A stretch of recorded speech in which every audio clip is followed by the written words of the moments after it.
College దాకా ఓడు బానే ఉంది కానీ కాలేజ్ లోపల పోకపోవడమే విచిత్రంగా ఉంది. రామరాంబాయ్ అందరి 30 సెకండ్లు లేట్ అయిందని మాల్ అస్సలకే అలౌ చేయలేరు ఇక లోపలికి. నువ్వేమి చేశావు నేరం నిన్నెక్కడంటింది.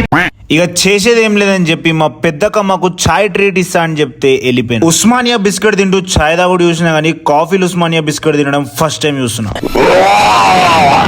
ఇక మన ఆగం శంకరంగాడు ఉంటే ఏదో ఒకటి వేస్తాడు కదా. సో రోడ్ మధ్యలో బస్ ఆగిపోయింది దొబ్బురా అంటే రన్నింగ్ బస్ ని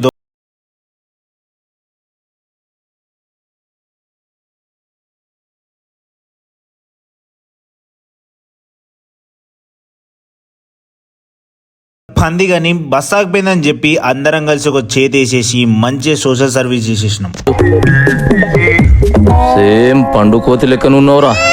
ఇక కాలేజ్ కాడ ఉండి చేసేది ఏం లేని తెలిసినాక సీదా నీలోఫర్కి వచ్చేసి మంచి ఛాయ్ ఇంకా మస్కాబంద్ తీసేసుకో. ఇడు తినుడు మంచిగానే తింటాడు కానీ ఆ మూతి అట్లా పెట్టేసరికి రెండు అటు తగిలేబుది అవుతుంది. ఇక లంచ్ గట్ట కంప్లీట్ చేసేసుకొని సీదా కాలేజ్కి వెళ్ళిపోయి ఫస్ట్ మన గడ్డం సాబ్ అనేది కలిసి మన టాటూ బాబు రుమాల్ రోటీని తిప్పినట్టు ఏదో బటన్ తిప్పుతుండే అది ఏదో తెలిస్తే కామెంట్ చేయండి. గ్యాప్ లో మన ఎదుల స్టార్ చూసినంటే వాడికి ఇన్వాల్వ్ అవుతాడు కదా.